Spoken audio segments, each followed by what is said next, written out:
Hello दोस्तों, नमस्कार। कैसे हो आप सभी लोग? मुझे उम्मीद है कि आप सभी लोग बहुत बेहतर होंगे, स्वस्थ मस्त और ज़बरदस्त होंगे। तो दोस्तों, मैंने आप सभी के बीच फिजिक्स के chapter first unit and measurement chapter का पार्ट वन अपलोड कर दिया था। आज उसका नेक्स्ट पार्ट यानी सेकंड पार्ट बी लेकर आप सभी के बीच आया हूँ। तो दोस्तों चलिए, जो एग्ज़ाम की दृष्टि से बहुत महत्वपूर्ण है। तो चलिए दोस्तों, मैं अधिक देर न करते हुए नेक्स्ट पार्ट की शुरुआत करते हैं। ठीक है, तो चलिए, पहला क्वेश्चन आपके स्क्रीन पर ए रहा। एसआई पद्धति में लंबाई का मात्रक है। क्या कह रहा है क्वेश्चन? एसआई पद्धति में लंबाई का मात्रक है। Option A centimetre, option B metre, option C kilometre, option D inch. तो करेक्ट ऑप्शन कौन सा होगा? एसआई पद्धति में लंबाई का जो मात्रक होता है वो क्या होता है? मीटर होता है। इसलिए करेक्ट ऑप्शन क्या हो जाएगा? B option will be correct. चलिए, नेक्स्ट क्वेश्चन आपके स्क्रीन पर ए रहा। क्या कह रहा है क्वेश्चन? एसआई पद्धति में द्रव्यमान का मूल मात्रक है। फिर से पढ़ते हैं क्वेश्चन। एसआई पद्धति में द्रव्यमान का मूल मात्रक है। Option A gram, option B kilogram, option C milligram, option D ton. तो कौन सा ऑप्शन सही होगा? एसआई पद्धति में द्रव्यमान का जो मूल मात्रक है वो क्या है? किलोग्राम। इसलिए B option will be correct.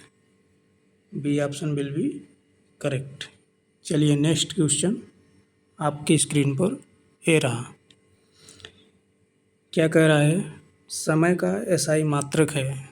समय का एसआई मात्रक है। Option A minute, option B घंटा, option C second, option D दिन। तो सही आंसर कौन सा होगा? समय का एसआई मात्रक सेकंड होता है। इसलिए C option will be correct. चलिए, नेक्स्ट क्वेश्चन आपकी स्क्रीन पर ए रहा। क्या कह रहा है? निम्न में से कौन सा मूल मात्रक नहीं है? क्या कह रहा है? निम्न में से कौन सा मूल मात्रक नहीं है? Option A metre, option B kilogram, option C newton, option D second. तो यहाँ ऑप्शन ए और ऑप्शन बी, ऑप्शन डी, ये सभी क्या है? मूल मात्रक हैं। यानी मीटर, किलोग्राम, सेकंड है, ये तीनों क्या है? मूल मात्रक है। जबकि न्यूटन क्या है? ये व्युत्पन्न मात्रक है। यानी यह मूल मात्रकों की सहायता से बनाया गया है। इसलिए C option will be correct. ये मूल मात्रक नहीं है। चलिए, नेक्स्ट क्वेश्चन आपके स्क्रीन पर ए रहा। क्या कह रहा है? एसआई पद्धति में मूल मात्रकों की संख्या कितनी है? क्या कह रहा है क्वेश्चन? एसआई पद्धति में मूल मात्रकों की संख्या कितनी है? Option A 5, option B 6, option C 7, option D 8। तो कौन सा ऑप्शन सही होगा? Option C 7। मूल मात्रकों की संख्या कितनी है? 7 है। इसलिए C option will be correct. चलिए, नेक्स्ट क्वेश्चन आपके स्क्रीन पर ए रहा। क्या कह रहा है? तापमान का एसआई मात्रक है। तापमान का एसआई मात्रक है। Option A degree Celsius, option B Fahrenheit, option C kelvin, option D Rankine. तो तापमान का एसआई मात्रक क्या होता है? केल्विन होता है। इसलिए C option will be correct. चलिए, नेक्स्ट क्वेश्चन आपके स्क्रीन पर ए रहा। क्या कह रहा है? विद्युत धारा का एसआई मात्रक है। विद्युत धारा का एसआई मात्रक है। Option A volt, option B ampere, option C coulomb, option D ohm. तो विद्युत धारा का SI मात्रक क्या होता है? एम्पियर होता है, इसलिए B option will be correct. चलिए नेक्स्ट क्वेश्चन आपके स्क्रीन पर ये रहा। क्या कह रहा है? पदार्थ की मात्रा का SI मात्रक है। पदार्थ की मात्रा का SI मात्रक है। Option A gram, option B mole, option C kilogram, option D litre. तो पदार्थ की SI मात्रा क्या होती है? मोल होता है। पदार्थ को हम किस में मेजर करते हैं? पदार्थ की मात्रा को मोल में, इसलिए B option will be correct. चलिए नेक्स्ट क्वेश्चन आपके स्क्रीन पर ए रहा। क्या कह रहा है? ज्योति तीव्रता का SI मात्रक है। ज्योति तीव्रता का SI मात्रक है। Option A lux, option B candela, option C lumen, option D watt. तो ज्योति तीव्रता का SI मात्रक क्या होता है? कैंडिला होता है, इसलिए बी ऑप्शन विल बी क्या हो जाएगा? करेक्ट हो जाएगा। चलिए नेक्स्ट क्वेश्चन आपके स्क्रीन पर ए रहा। क्या कह रहा है? समतल कोण का SI मात्रक है। समतल कोण यानी प्लेन एंगल। प्लेन एंगल का SI मात्रक क्या होता है? Option A degree, option B radian, option C steradian, option D second. Plane angle का SI मात्रक क्या होता है? रेडियन होता है। ठीक है, तो इसलिए कौन सा ऑप्शन सही होगा? B option will be correct. चलिए नेक्स्ट क्वेश्चन आपके स्क्रीन पर ए रहा। क्या कर रहा है? ठोस कोण का SI मात्रक है। ठोस कोण का SI मात्रक है। ठोस कोण यानी सॉलिड एंगल। ठीक है, प्लेन एंगल का SI मात्रक क्या होता है? रेडियन होता है। और ठोस कोण का क्या होता है यानी सॉलिड एंगल का? स्टेरेडियन होता है। तो यहाँ ऑप्शन क्या क्या दिया है? ऑप्शन ए दिया है radian, option B degree, option C steradian, option D lux दिया है। ठीक है, तो कौन सा ऑप्शन सही होगा? स्टेरेडियन यानी C option will be correct हो जाएगा। चलिए नेक्स्ट क्वेश्चन आपकी स्क्रीन पर ये रहा। क्या कह रहा है? बल का SI मात्रक है। बल का SI मात्रक है। Option A joule, option B newton, option C watt, option D pascal. तो बल का SI मात्रक क्या होता है? न्यूटन होता है। ठीक है, अब बल का फार्मूला क्या होता है? F बराबर m into a, where m equal to mass. ठीक है, और ए इक्वल टू क्या हो जाएगा? एसिलरेशन। मास यानी द्रव्यमान, एसिलरेशन माने त्वरण, यानी जो बल होता है वो मास और एसिलरेशन का मल्टीप्लिकेशन होता है। इसलिए यहाँ बल का SI मात्रक क्या हो जाएगा? न्यूटन हो जाएगा, यानी B option will be correct. चलिए नेक्स्ट क्वेश्चन आपके स्क्रीन पर ए रहा। क्या कह रहा है? कार्य का SI मात्रक है। कार्य का SI मात्रक है। Option A joule, option B newton, option C watt, option D pascal. तो कार्य का SI मात्रक क्या होता है? जूल होता है, इसलिए A option will be correct.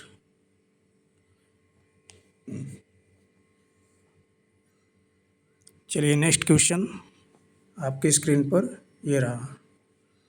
क्या कह रहा है? शक्ति का SI मात्रक है।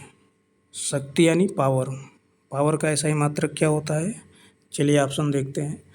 Option A joule, option B newton, option C watt, option D calorie. तो जो शक्ति का मात्रक होता है वो क्या होता है? वाट होता है, इसलिए C option will be correct. और शक्ति का फार्मूला क्या होता है?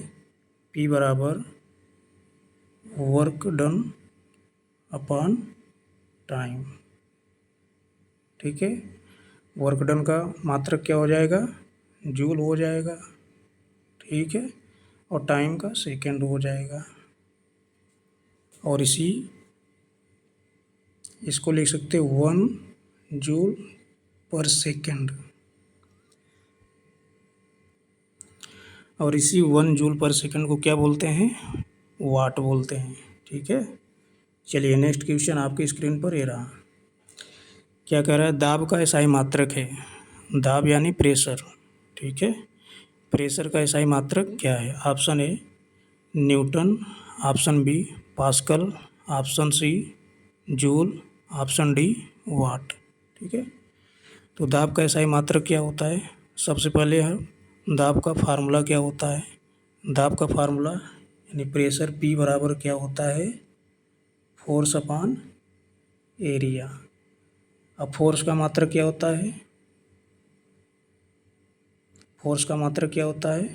न्यूटन होता है। और एरिया का मात्रक मीटर स्क्वायर होता है। और इसी एक न्यूटन पर मीटर स्क्वायर को क्या कहते हैं? पास्कल बोलते हैं। ठीक है, न्यूटन पर मीटर स्क्वायर को ही बोलते हैं पास्कल। क्या बोलते हैं? पास्कल। इसलिए दाब का एसआई मात्रक क्या होता है? पास्कल। इसलिए B option will be correct. चलिए नेक्स्ट क्वेश्चन आपके स्क्रीन पर ए रहा। क्या पूछ रहा है? वेग का एसआई मात्रक है। वेग का एसआई मात्रक है। Option A kilometre per hour, option B metre per second, option C centimetre per second, option D metre per minute. तो वेग यानी वेलोसिटी, वेलोसिटी का एसआई मात्रक क्या होता है? मीटर पर सेकंड होता है। ठीक है, मीटर प्रति सेकंड। इसलिए B option will be correct. वेग का फार्मूला क्या होता है? वेलोसिटी जो होती है v इक्वल टू डिस्प्लेसमेंट। ठीक है, डिस्प्लेसमेंट अपॉन टाइम। डिस्प्लेसमेंट का मात्रक क्या होता है? मीटर, और टाइम का सेकंड। इसलिए वेलोसिटी का मात्रक क्या हो जाएगा? Metre per second. चलिए नेक्स्ट क्वेश्चन आपकी स्क्रीन पर ये रहा। क्या पूछ रहा है? त्वरण का एसआई मात्रक है। त्वरण का एसआई मात्रक है। Option A metre per second, option B metre per second square, option C metre square per second, option D newton. तो करेक्ट ऑप्शन क्या हो जाएगा? त्वरण का एसआई मात्रक क्या होता है? Metre per second square. इसलिए B option will be correct. त्वरण क्या होता है? Rate of change of velocity, यानी वेग परिवर्तन की दर को ही त्वरण कहते हैं। यानी वेग परिवर्तन की दर को ही त्वरण बोलते हैं। यानी वेग में जो टाइम के साथ चेंज होता है वही क्या होता है? त्वरण कहलाता है, यानी एक्सीलरेशन। ओके, चलिए नेक्स्ट क्वेश्चन आपकी स्क्रीन पर ए रहा। क्या कह रहा है? घनत्व का एसआई मात्रक है। घनत्व का एसआई मात्रक है। ऑप्शन ए किग्रा पर मीटर क्यूब, ऑप्शन बी ग्राम पर सेंटीमीटर क्यूब, ऑप्शन सी किग्रा पर centimetre cube, option D Newton पर मीटर क्यूब। घनत्व क्या होता है? घनत्व का फार्मूला पहले हम लिखते हैं डेंसिटी। डेंसिटी को हम रो से डिनोट करते हैं, इसलिए rho equal to mass upon volume. ठीक है, इसलिए मास का जो मात्रक हो जाएगा वो केजी हो जाएगा, और वॉल्यूम का मीटर क्यूब हो जाएगा। इसलिए घनत्व का एसआई मात्रक क्या हो जाएगा? किग्रा पर मीटर क्यूब। इसलिए A option will be correct. चलिए नेक्स्ट क्वेश्चन आपकी स्क्रीन पर ये रहा। क्या कह रहा है? आवृत्ति का एसआई मात्रक है। आवृत्ति यानी फ्रीक्वेंसी। ठीक है, आवृत्ति का एसआई मात्रक है। Option A hertz, option B joule, option C newton, option D watt. तो आवृत्ति का एसआई मात्रक क्या होता है? हर्ट्स होता है। Okay, option A will be correct. चलिए नेक्स्ट क्वेश्चन। नेक्स्ट क्वेश्चन क्या कर रहा है? 1 किलोग्राम जो होता है वह कितने ग्राम के बराबर होता है? ऑप्शन ए दिया है 10 ग्राम, ऑप्शन बी 100 ग्राम, ऑप्शन सी 1000 ग्राम, ऑप्शन डी 10,000 ग्राम। तो 1 किलोग्राम कितने ग्राम के बराबर होता है? 1000 ग्राम के बराबर। 1 kg इक्वल टू 1000 ग्राम। ओके, कौन सा ऑप्शन सही हो जाएगा? C option will be correct. चलिए नेक्स्ट क्वेश्चन आपकी स्क्रीन पर ये रहा। क्या कह रहा है? 1 मिलीमीटर इक्वल टू कितने मीटर के बराबर होगा? ओके, यानी 1 मिलीमीटर कितने मीटर के बराबर होता है? ठीक है, ऑप्शन क्या दिया है? ऑप्शन ए 10 के पावर -2, बी ऑप्शन 10 की power -3, option C 10 power -4, option D 10 power -5। तो 1 millimetre equal to 10 power -3 metre है, इसलिए B option will be correct. ये कैसे होता है इसको हम प्रूव करते हैं। हमें पता है कि 1 मीटर जो होता है, 1 मीटर जो होता है वो 1000 मिलीमीटर के बराबर होता है। ओके, अब हमको क्या निकालना है? मिलीमीटर में 1 मिलीमीटर चाहिए, इसलिए 1 मिलीमीटर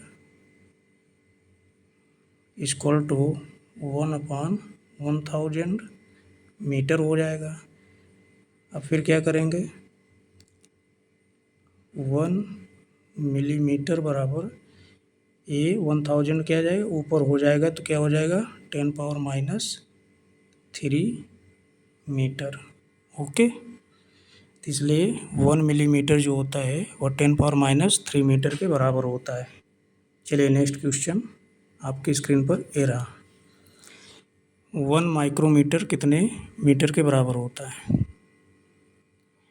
1 माइक्रोमीटर कितने मीटर के बराबर होता है? Option A 10 power -3, option B 10 power -6, option C 10 power -9, option D 10 power -12। तो जो 1 माइक्रोमीटर होता है वो 10 पावर -6 मीटर के बराबर होता है, इसलिए B option will be correct. चलिए नेक्स्ट क्वेश्चन आपकी स्क्रीन पर ये रहा। क्या कह रहा है? 1 नैनोमीटर कितने मीटर के बराबर होता है? 1 नैनोमीटर, नैनो का मतलब ही होता है 10 पावर -9, और मीटर है तो मीटर लगा दो। ठीक है, 1 नैनो, नैनो का मतलब क्या होता है? 10 पावर 9, अब मीटर लगाए तो मीटर लगा दो, यानी 1 इंटू 10 के पावर -9 मीटर। इसको क्या बोलते हैं? 1 नैनो मीटर। तो कौन सा ऑप्शन सही हो जाएगा? B option will be correct. चलिए नेक्स्ट क्वेश्चन आपकी स्क्रीन पर ये रहा।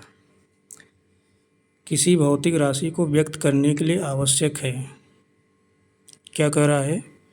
किसी भौतिक राशि को व्यक्त करने के लिए आवश्यक है। ऑप्शन ए केवल संख्या, ऑप्शन बी केवल मात्रक, ऑप्शन सी संख्या एवं मात्रक दोनों, ऑप्शन डी इनमें से कोई नहीं। किसी भी भौतिक राशि को व्यक्त करने के लिए हमें दोनों चीज़ों की आवश्यकता होती है, संख्या का भी और मात्रक का भी। फॉर एग्जांपल, माना मैंने किसी दुकान पर गया और मैंने दुकानदार से बोला मुझे 1 केजी चीनी चाहिए।